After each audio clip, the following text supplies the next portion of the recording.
साधनों की अबाधता, अविच्छिन्नता, निरंतरता, साधनों की सक्रियता अंतःकरण को निर्मल बनाती है, निश्चल बनाती है। जितने भी साधन हैं वे अंतःकरण की पवित्रता के लिए ही हैं।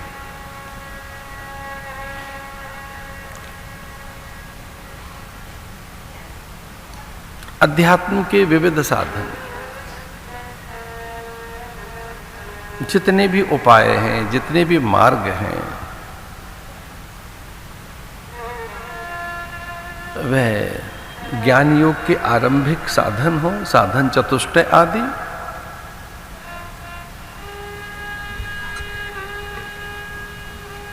भक्ति मार्ग के साधन हो जिनमें श्रद्धा और विश्वास के साथ ही वो फलीभूत होते हैं,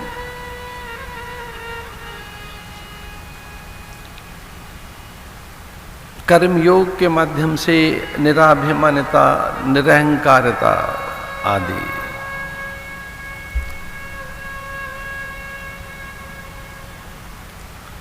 इसलिए आरंभिक साधन या साधनों की सक्रियता अंतःकरण की पवित्रता के लिए है।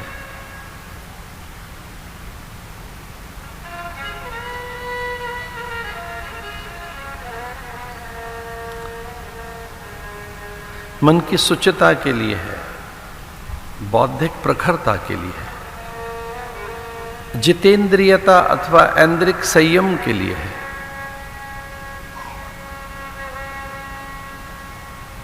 हमारा स्वयं पर नियंत्रण हो सके, हम अपने मन को नियंत्रित कर सके,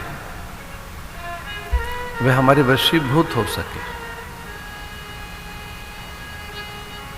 मन में शुभ संकल्प जग सके। इसलिए ये सारे साधन शुभता के लिए है, शुभेच्छा के लिए है, सुविचारणा के लिए है, तनुमानसा सत्वापत्ति के लिए है,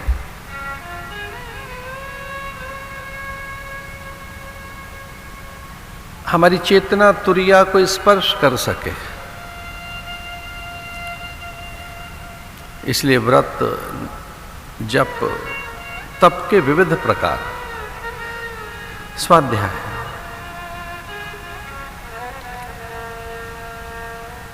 होम, योग अभ्यास, ये सब इसलिए हैं कि हम अविद्या से मुक्त हो सके, हम ये जान सकें सत्य असत्य क्या है, जड़ चैतन्य क्या है, नित्य अनित्य क्या है, सूचि असुचि क्या है, अनात्म क्या है।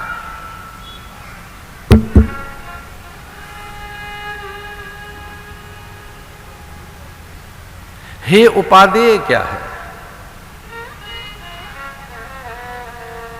ग्राह्य और अग्राह्य क्या है,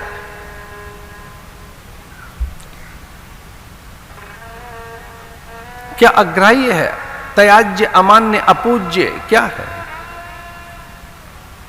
इतनी सजगता हम में आ सके कि जो अग्राह्य है, अमान्य, अपूज्य है, निंदनीय है, त्याज्य है,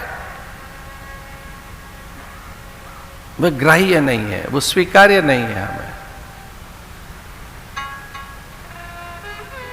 इतनी सबलता हमारे पास हो, ऐसी सजगता हमारे पास हो, हमारा विवेक स्थिर रह सके, हम उसी को ग्रहण करें जो ग्राह्य है, अग्राह्य, अपूज्य, निंदनीय, त्याज्य के प्रति हम तटस्थ रहें, निरपेक्ष रहें। वो किसी भी प्रकार का विचार, भाव, वृत्ति हो, वो वस्तु हो,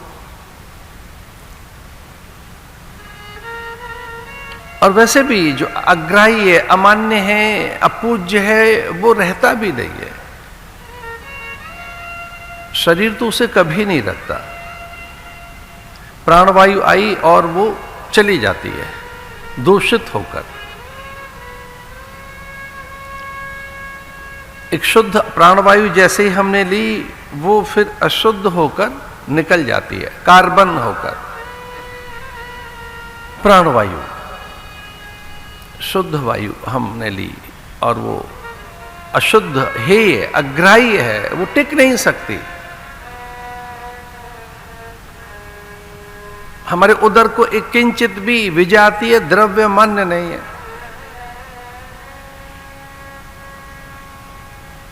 जब हमारे उदर को मान्य नहीं है, हमारे मन को भी वो स्वीकार्य नहीं है। वो मन को व्याकुल करता है, विचलित करता है। मन में खिन्नता म्लानता आती है, मन व्यथित होता है। फिर धीरे धीरे अभ्यास होता रहता है मन का, लेकिन बुद्धि उसे ग्रहण नहीं करती। फिर मन बुद्धि और पूरा अंतःकरण उसे स्वीकार भी कर ले तो हमारे अस्तित्व में उसके लिए कोई स्वीकृति नहीं रहती। इसलिए हमारा अस्तित्व, हमारी निजता, हमारी सत्ता, हम स्वयं जो असत्य है उसे स्वीकार नहीं करते। जो हेय है, अपवित्र है,